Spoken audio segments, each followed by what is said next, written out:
날씨가 많이 차갑습니다. 건강관리 유의해 주시기 바랍니다. 우리는 세상에 속한 그리스도인입니다. 이 말인즉슨 세상에 녹아 살아간다는 뜻입니다. 주일에 교회에 나와 예배와 찬송을 드리고 끝나면 다시 우리의 일상을 살아가야 하는 것이 저와 우리 성도님들입니다. 그런데 믿는 자와 믿지 않는 자의 차이가 무엇인지 아십니까? 그것은 바로 기도입니다. 우리는 어려운 일이 있을 때나 감사한 일이 있을 때나 언제 어디서나 하나님 앞에 주님의 이름으로 기도를 드립니다. 우리에게 그 기도라는 특권이 있음이 얼마나 기쁘고 놀라운 일입니까? 우리가 기도하지 않고 살아간다면 우리는 세상 사람들과 다를 것이 전혀 없다고 봐도 틀리지 않을 것입니다. 그러므로 감사할 때도 기도하시고 어려울 때도 기도하시는 우리 믿음의 중보교회 성도님들 다 되시기를 바랍니다. 오늘 우리가 살펴볼 말씀에 세 종류의 사람이 등장합니다. 이들은 다 주님과 관계가 있고 오늘 이 일들이 일어나고 있습니다. 이들은 믿음의 기도에 대해 각각 어떻게 반응하고 있습니까? 세 가지로 이 반응을 살펴보면서 교훈을 얻고 기도하고자 합니다. 첫 번째로 제자와 서기관의 반응입니다. 9장에서 예수님은 베드로와 야고보와 요한을 데리시고 높은 산 변화산에 올라가 변형된 모습을 이 세 제자에게 보이십니다. 쉽게 말해서 지금으로 치면 특별 수련회를 가지신 것이라 생각하면 이해가 빠르실 겁니다. 주님이 하나님의 아들이시고 그리고 곧 있을 일들에 대해서도 말씀해 주십니다. 그리고 이 수련회가 끝나고 내려와서 오늘의 이 사건이 펼쳐지게 됩니다. 한 아버지가 귀신이 들린 아들을 고치고자 예수님께 나아옵니다. 그러나 예수님은 변화산에 가시고 계시지 않았습니다. 그러자 남은 제자들이 이 귀신 들린 아들의 상태를 보고 자기들이 이 귀신을 쫓아내려고 시도하고 있습니다. 사랑하는 성도 여러분, 이 장면은 조금도 이상한 장면이 아닙니다. 왜냐하면 마가복음 6장 중간에 보면 예수님이 제자들을 파송하는 장면이 나옵니다. 예수님이 제자들에게 주신 권위 중에서 축귀, 즉 귀신을 쫓아내는 권세도 제자들에게 아울러 주셨음을 우리는 알 수 있습니다. 마가복음 6장 13절에 보면 많은 귀신을 쫓아내며 많은 병자에게 기름을 발라 고치더라 라고 말씀하고 있습니다. 그러나 제자들이 이 귀신을 쫓아내는 치료도 해보았음을 우리는 알 수 있습니다. 아마도 제자들 가운데 이런 일은 시군죽먹기라고 생각한 한 제자도 있을지 모릅니다. 한두 귀신 쫓아낸 것도 아니기 때문에 아마도 그들은 예수님이 주신 권세를 기억하며 귀신을 쫓아내기 시작합니다. 우리식으로 말하면 뭐라고 말할 수 있습니까? 귀신아 물러가라 라고 하지 않았겠습니까? 그런데 어찌 되었습니까? 18절 말씀입니다. 귀신이 어디서든지 그를 잡으면 거꾸러져 거품을 흘리며 이를 갈며 그리고 파리해지는지라 내가 선생님의 제자들에게 내쫓아달라 하였으나 그들이 능히 하지 못하더이다. 그렇습니다. 사람들이 웅성거리고 있고 제자들은 어찌할 바를 모르고 있고 예수님의 행동에 대해 평소 불만을 느낀 서기관들은 이때다 싶어서 예수님을 힐난하고 있습니다. 한마디로 정리가 안 되는 상황인 것입니다. 오늘 이 부분에서 제자들이 느끼고 있는 감정은 어떤 것이겠습니까? 성경은 그 부분에 대해서 명확한 답을 내리고 있지 않지만 생각해 보건대 그들은 아마도 당황 그 자체였을 것입니다. 그들이 누굽니까? 당시 세례 요한의 제자들과 비견되는 예수님의 제자들 아닙니까? 그들의 출신은 고귀하진 않았지만 당시의 예수님의 인지도를 생각해 볼 때 이 제자들의 위상도 그리 낮지는 않았을 것입니다. 무협소설을 좋아하시는 분들은 아마 이해가 빠르실 겁니다. 이름난 고수가 있으면 그 밑에서 배우는 제자들도 무시하지 못할 대상이라는 건 말입니다. 그리고 이 아버지는 예수님의 소식을 듣고 주님을 만나려고 했지만 산에 올라가신 주님을 기다려야만 했습니다. 그러던 중에 예수님의 제자를 발견하고는 자신의 아들을 살려달라고 이야기했을 것입니다. 앞서 말씀드렸지만 이미 귀신을 쫓아내본 이 경험이 있는 제자들인지라 이런 종류는 식은죽 먹기였을 것입니다. 그러나 아들에게서 귀신은 전혀 떠나가지 않습니다. 그리고 항상 예수님을 비방하고 고소할 거리를 찾기 위해 서기관들도 그 자리에 있었습니다. 그들이 뭐라고 말하겠습니까? 저것 봐라, 예수는 거짓말쟁이야, 아무 일도 일어나지 않잖아 하고 조롱 섞인 비방을 하고 있었을 것입니다. 그렇습니다. 사랑하는 성도 여러분, 오늘 저와 여러분도 예수님의 제자처럼 이런 경우를 일상에서 당한 적은 없습니까? 기도만 하면 능력이 나타나고 응답이 바로 되고 하나님이 정말 내 곁에서 다 도와주시는 경우를 한 번쯤은 경험해 보셨을 것입니다. 이때는 정말 내가 그리스도인이라는 것이 자랑스럽고 하나님을 늘 경외하고 살아갈지 모릅니다. 그러나 반대의 경우를 생각해 보시기 바랍니다. 아무리 기도해도 응답은 요원합니다. 사랑하는 내 가족이 병중에 있을 때에 간절함을 가지고 기도하지만 정작 아무 일도 일어나지 않습니다. 그리고 능력 주시는 주님은 도대체 어디로 가셨는지 우리의 삶은 안 되는 것 투성입니다. 기도할수록 고난만 더해지고 도무지 일은 풀릴 것 같지 않습니다.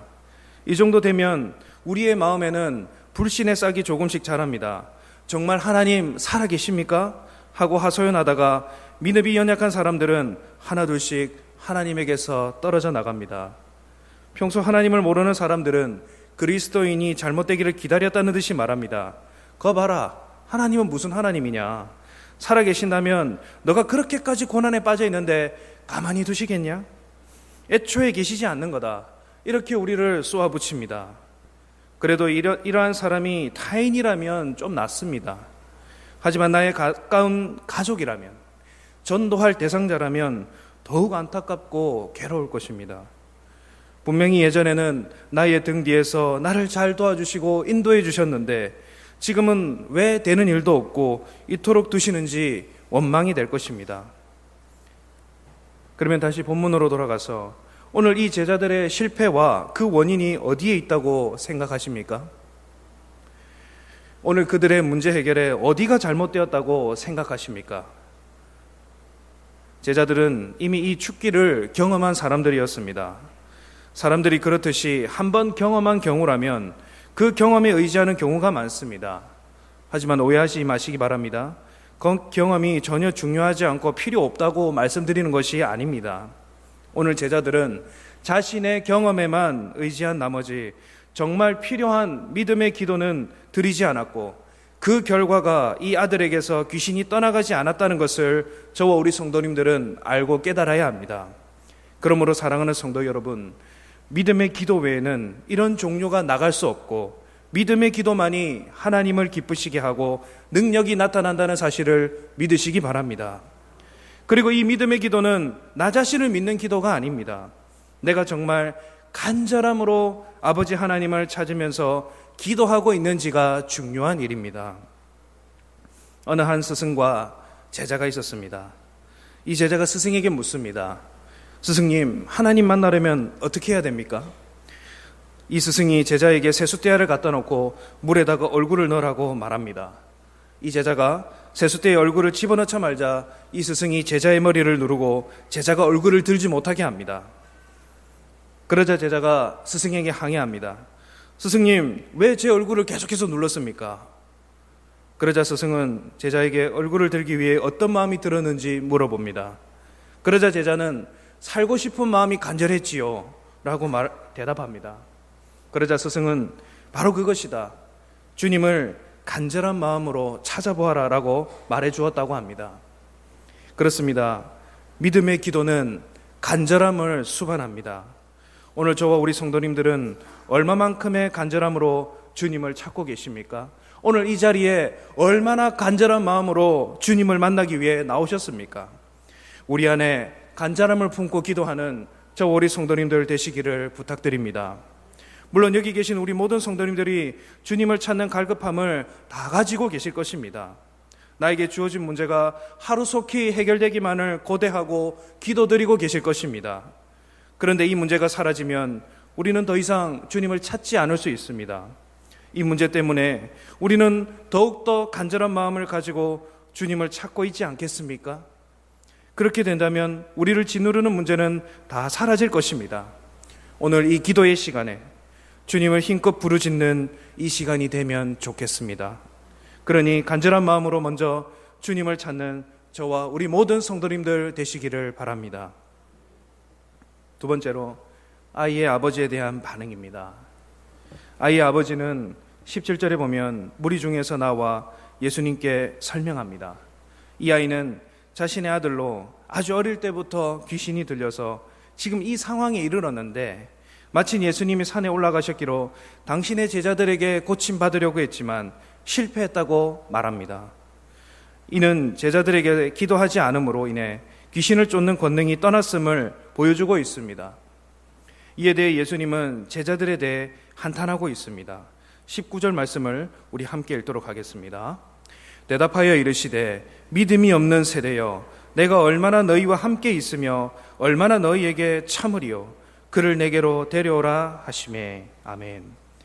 오늘 이 예수님은 제자들을 책망하시며 아들을 데려오라고 말씀하고 있습니다. 그리고 계속해서 아들의 지난 상황에 대해서 이 아버지는 설명합니다. 귀신이 아들을 불과 물에 던져 죽이려 했다는 것과 이것은 아주 어려서부터 시작되었고 지금까지 계속되고 있다고 이야기합니다. 얼마나 고통스럽겠습니까? 그리고 이 아버지가 예수님께 말합니다. 22절 말씀입니다. 귀신이 그를 죽이려고 불가물에 자주 던졌나이다. 그러나 무엇을 하실 수 있거든 우리를 불쌍히 여기사 도와 주옵소서. 그런데 예수님의 반응이 조금 특별합니다. 지금의 우리들이야 예수님이 이런 일을 행하지 못할 이유는 없다고 판단합니다. 그러나 상황 속에서 아들의 아버지가 아주 절박한 상황임에도 주님이 하실 수 있으시면 해달라고 이 아버지는 요청합니다. 그리고 예수님의 말을 듣고서야 그는 고백합니다. 24절 말씀 우리 함께 읽겠습니다. 곧 그 아이의 아버지가 소리를 질러 이르되 내가 믿나이다 나의 믿음 없는 것을 도와주소서 하노라. 아멘. 그렇습니다. 사랑하는 성도 여러분, 오늘 이 아들의 아버지의 믿음이 어떠하다고 생각하십니까? 어쨌든 그는 귀신 들린 자기 아들을 데리고 아주 무사히 제자들에게까지 나아옵니다.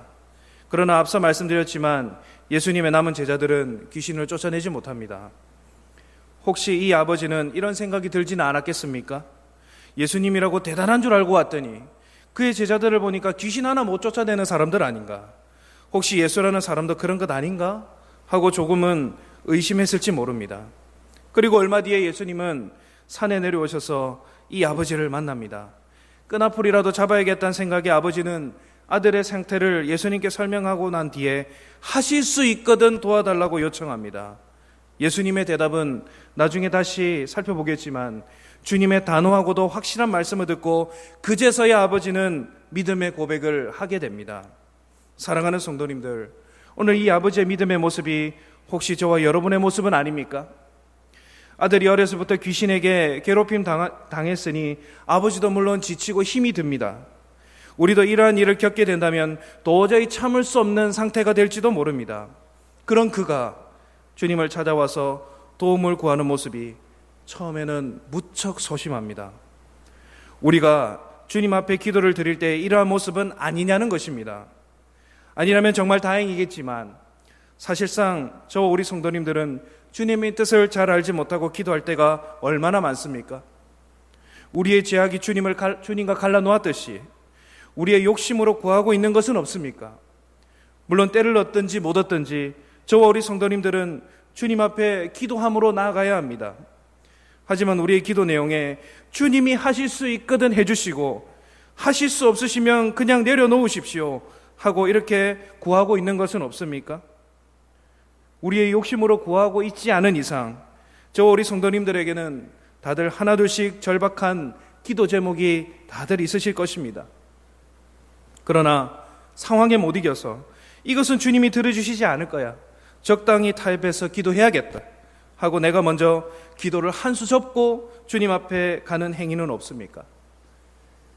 그리고 24절에 이 아이의 아버지는 이렇게 말합니다. 곧 그 아이의 아버지가 소리를 질러 이르되 내가 믿나이다 나의 믿음 없는 것을 도와주소서. 오늘 본문에서는 그가 소리를 질러 구했다고 말합니다. 뭐라고 합니까? 내가 믿나이다 나의 믿음 없는 것을 도와주소서. 오늘 본문에서 우리가 기도로 구할 때 중요한 포인트가 있음을 알 수 있습니다. 그것은 바로 나의 믿음을 점검하는 것입니다. 이것은 내가 스스로 점검하는 것이 아닙니다.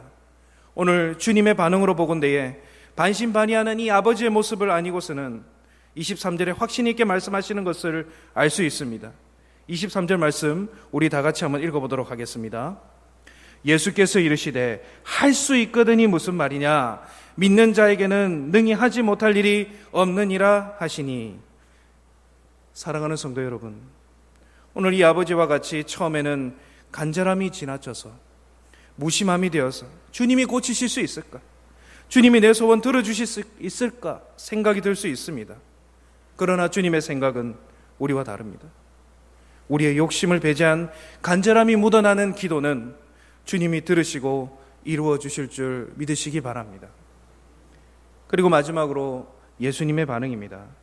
주님이 내려오셨을 때에 보신 것은 제자들과 서기관들과 무리들의 변론이었습니다. 성경은 이 부분에 대해 자세하게 언급하고 있지는 않지만 내용을 미루어 보건대 왜 주님의 제자들이 이 귀신을 쫓아내지 못하느냐, 너희가 따라다니는 그 예수라는 자가 정말 바알세불이 아니냐 주장하는 서기관들과 그리고 이에 대해 반론을 제기하는 제자들, 이들의 반론을 듣고 있는 무리들, 그리고 아들과 아버지가 함께 있었을 것입니다. 그러나 예수님은 제자들에게 그리고 무리들에게 한탄하십니다. 19절 말씀 제가 다시 읽겠습니다. 대답하여 이르시되 믿음이 없는 세대여, 내가 얼마나 너희와 함께 있으며 얼마나 너희에게 참으리요, 그를 내게 데려오라 하시매. 오늘 이 제자들이 하지 못한 것을 이제 예수님은 마치 의사가 되신 것처럼 아들이 언제부터 이렇게 되었는지 물어보십니다. 그리고 아들의 아버지가 처음에 믿음이 없이 말을 하자 주님은 23절 말미에 이렇게 말씀하십니다. 할 수 있거든이 무슨 말이냐? 믿는 자에게는 능히 하지 못할 일이 없느니라. 주님은 아버지를 안심시킨 다음에 아들에게서 귀신을 쫓으려고 하십니다. 산에 오르지 않은 제자들이 그렇게 내쫓으려고 해도 전혀 반응이 없던 아들이었는데 예수님의 말씀에 이 귀신은 작정이라도 한 듯 아들에게 심한 경련을 일으키고 떠나갑니다. 그러자 많은 사람들이 아이가 죽었다고 말하지만 우리 주님은 그 아들의 손을 일으키자 말자 아들은 다시 살아납니다. 그리고 모든 상황이 종료되고 제자들이 묻습니다. 자신들이 쫓아내지 못한 이유를 묻자 예수님은 이렇게 말씀하십니다. 29절 말씀입니다. 함께 읽겠습니다. 이르시되 기도 외에 다른 것으로는 이런 종류가 나갈 수 없느니라 하시니라. 아멘. 사랑하는 성도 여러분, 오늘 우리 성도님들에게 이러한 기도 외에는 절대 해결될 수 없는 문제가 있으십니까? 오늘 하루도, 오늘 이 저녁에도 주님을 찾는 성도님들 다 되시기를 바랍니다. 우리는 때때로 기도 외의 방법으로 해결해 보려고 합니다. 내가 가진 지식으로, 경험으로 문제를 돌파해 나가려고 합니다. 때로는 그게 맞아서 문제가 해결되는 것처럼 보입니다. 그러나 주님을 통과하지 않은 해결은 언제가 될지 알 수 없지만 다시 한번 시련을 만날 수 있습니다. 한번 생각해 보시기 바랍니다. 문제를 풀었다고 생각했는데 다시 꼬인 적은 없는지 말입니다. 오늘 제자들에게 이 경험은 있었지만 권능은 사라진 상태였고 아들의 아버지는 아들이 낫겠지 하는 희망은 가졌지만 주님이 낫게 해주실 거라는 확고한 믿음은 처음에는 부족했습니다. 그러나 주님을 만나고 나서 지금의 우리에게는 너무나 당연하지만 아들이 낳는 기적을 이 아버지가 맛보게 되었습니다. 오늘 주님은 저 우리 성도님들로 하여금 기도 외에는 라고 말씀하십니다. 혹 지금 해결을 받아야 할 문제가 있습니까? 가정의 문제, 경제 문제, 인간 문제 등등 여러 문제가 있지만 정작 저 우리 성도님들은 기도보다 내 몸과 생각이 앞서 나아가려 할 때가 없었습니까? 그리고 이 방법이 때로는 통할 때가 있는 것도 사실입니다. 하지만 우리 주님을 통과하지 않고서는 문제의 근본적 해결은 아니라고 보아야 합니다. 사랑하는 성도 여러분, 기도하십니까? 정한 시간에, 공적 기도의 시간에 기도하며 살아가십니까? 기도는 우리의 영적 특권입니다. 하나님과 대화할 수 있는 채널이며 우리의 소망을 담아드릴 수 있는 것이 바로 기도입니다. 그러므로 기도하지 않는 성도는 그 특권을 포기하며 사는 것과 마찬가지입니다. 성도님들, 이러한 특권을 포기하시겠습니까? 모든 것이 우리의 계산대로 세상이 움직여준다면 얼마나 좋겠습니까? 우리가 갈 바를 알고 나아간다면 또한 얼마나 좋겠습니까? 그러나 성도님들 다 잘 아시다시피 세상은 그렇게 움직여주지도 않고 움직이지도 않습니다. 당장 일어날 일도 무슨 일이 있을지 예측하기가 힘든데 하물며 우리의 앞날이겠습니까? 그러므로 우리는 믿음 충만한 기도를 해야 합니다.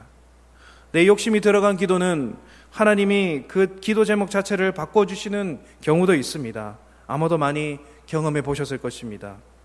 또한 29절에 보면 기도 외에 다른 것으로는 이런 종류가 나갈 수 없다고 예수님은 말씀합니다. 왜 그러합니까?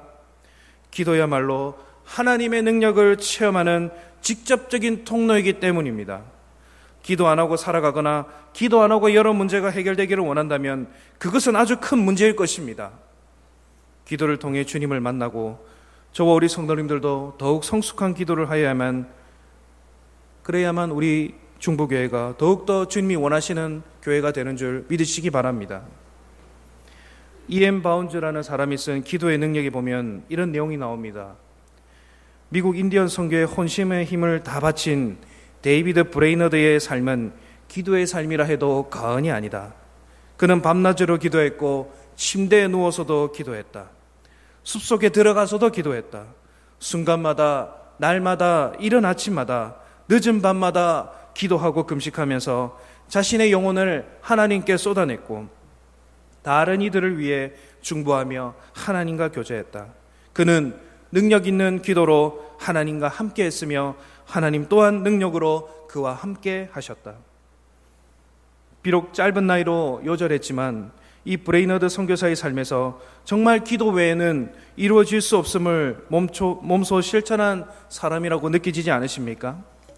저와 성도님들도 이 브레이너드만큼은 아니지만 기도의 자리에서 하나님을 만나는데 혼신의 힘을 다하는 저와 우리 성도님들 또 우리 교회가 되기를 진심으로 바라고 원합니다. 이제 말씀을 맺고자 합니다. 오늘 저와 우리 성도님들은 한 가지 문제에 대한 세 가지 반응을 살펴보았습니다. 제자의 반응은 어땠습니까? 제자는 이미 6장에서 권능을 받았고 다들 뿔뿔이 흩어져서 여러 권세를 행하고 다녔습니다. 귀신 들린 아이를 보고 전에 했던 대로 쉽게 쫓아내보려 하지만 정말 쉽지 않습니다. 제자들은 경험에 의지해서 귀신을 쫓아내려 했지만 이 믿음은 경험과는 질적으로 다릅니다. 어쨌든 저와 우리 성도님들도 1, 2년 살아온 게 아니기 때문에 많은 경험을 해야 합니다. 그러나 더욱 중요한 것은 경험이 아니라 믿음이란 사실을 꼭 기억하시면 좋겠습니다. 또한 우리가 가장 많이 처해 있는 이 아버지의 상황입니다. 그가 하는 행동은 우리가 하는 행동과 거의 동일합니다. 아들을 바라보며 치근한 마음을 가지고 그리고 제자들을 바라보면서 아마 약간이라도 기대하는 마음을 가졌지만 그것은 의심으로 바뀌었습니다. 그러자 주님을 바라보면서 할 수 있거든 도와달라고 요청합니다. 그리고 주님의 말씀에, 하나님의 말씀에 즉각적으로 확신하며 이 아들이 귀신이 나가는 것을 그는 경험하게 됩니다. 그리고 우리는 주님처럼 늘 기도 외에는 어떤 종류라도 해결되지 않는다는 것을 이제 깨달으시기 바랍니다. 그러므로 어느 때를 만나든지 늘 기도하며 기도 외에는 이 모든 것들이 해결되지 않을 것이고 기도해야만 하나님이 동행하신다는 사실을 믿고 살아가는 저와 우리 성도님들 되시기를 바랍니다. 우리 함께 찬양하겠습니다.